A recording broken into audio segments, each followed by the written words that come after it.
Next topic है हमारा locate root two on the number line.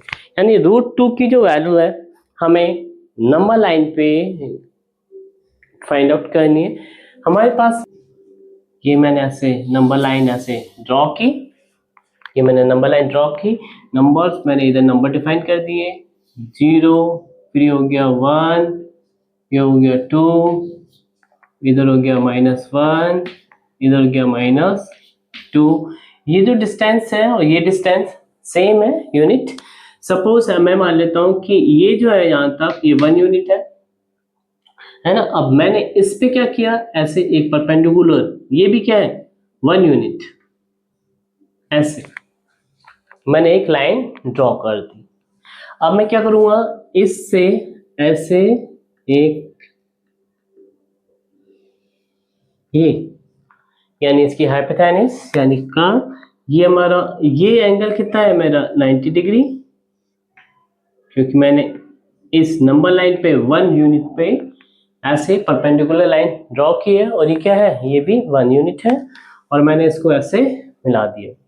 तो अब मेरी ये जो है, इस पॉइंट को मैंने O मान लिया, इस पॉइंट को मैं A बोल दूंगा, और इस पॉइंट को मैंने B मान लिया सपोज, है।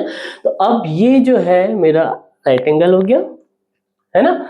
अब ये जो है OB अगर मुझे फाइंड आउट करनी है तो उसके लिए मुझे पाइथागोरस थ्योरम्स यूज करनी पड़ेगी। तो OB स्क्वायर इक्वल टू क्या होता है, OA square plus AB square. OA square 1 unit है, तो ये हो गया 1 का स्क्वायर, एंड AB भी क्या है 1 यूनिट है स्क्वायर, तो ये हो गया OB स्क्वायर। 1 का स्क्वायर कितना होता है 1, 1 का स्क्वायर क्या होता है 1, तो ये हो गया 2। OB square and square, OB square की वैल्यू 2 है, तो OB की वैल्यू कितनी हो जाएगी √2। अब ये जो है OB मेरा वैल्यू जो है एज ए √2 से, यानी ये हो जाएगा √2। OB की वैल्यू क्या है √2। अब मुझे इस नंबर लाइन पे √2 की वैल्यू फाइंड आउट करनी है। सपोज मैं क्या करता हूं, इस पॉइंट O पर से लेकर इस पॉइंट B तक एक, इस लाइन को मैं क्या मान लेता हूं, रेडियस मान लेता हूं, और मैं इधर से एक ऐसे आर्क इसके ऊपर ड्रॉ करता हूं, ये ऐसे। तो ये जो पॉइंट जहां पे भी ये कट करेगा पॉइंट, ये जो मेरा पॉइंट P होगा, भाई ये रेडियस है, रेडियस हमें पता है कि ये सर्किल है, सर्किल ए, ये रेडियस R है।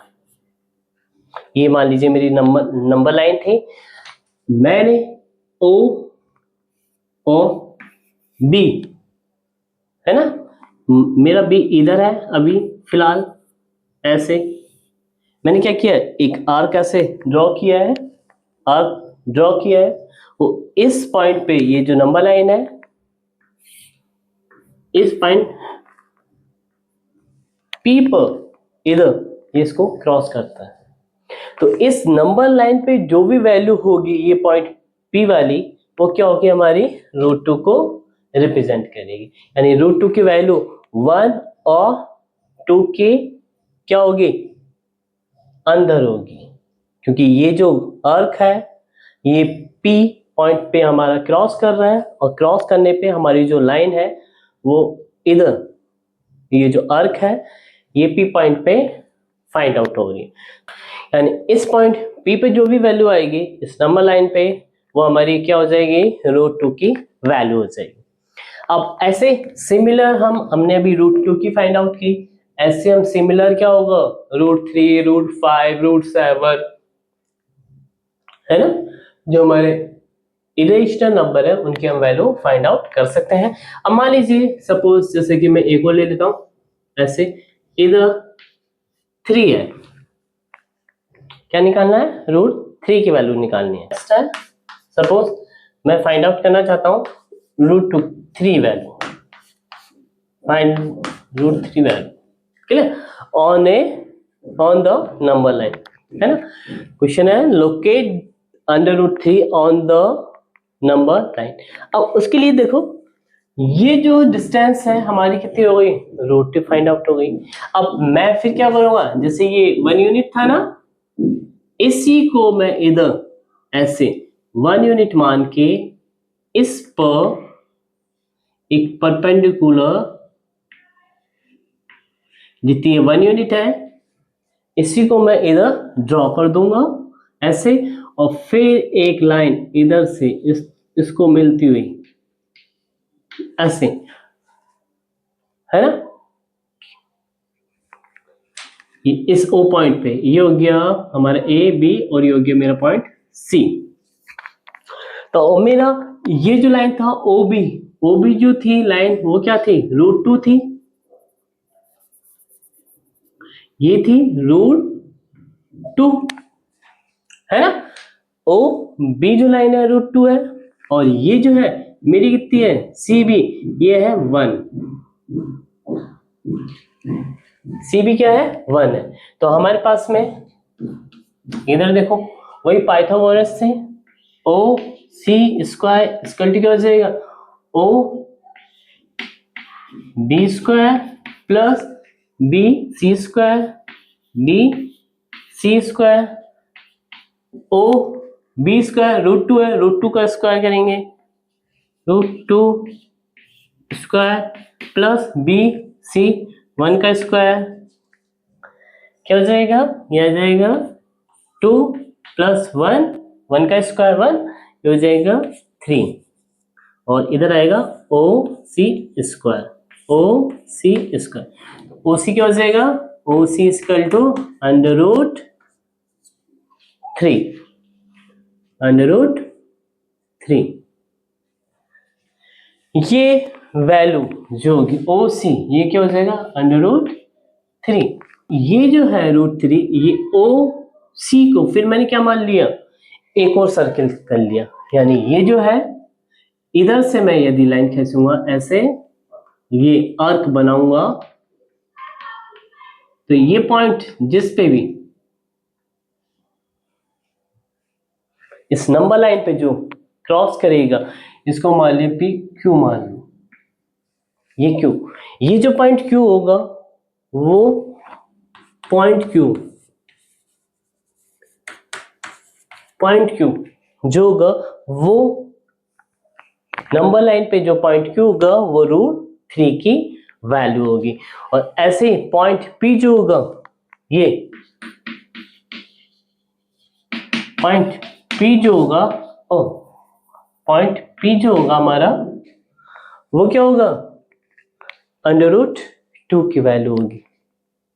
ऐसे 5 को इधर कर दो और ये लाइन ड्रॉ करो, फिर यानी ओ सी को हमने क्या माना है, अब ये जो ओ बी था ना इधर, तो हमारे पास में क्या हो जाएगा, ये एस हो जाएगा सर्कल, ये इधर हमारा सी आ गया है।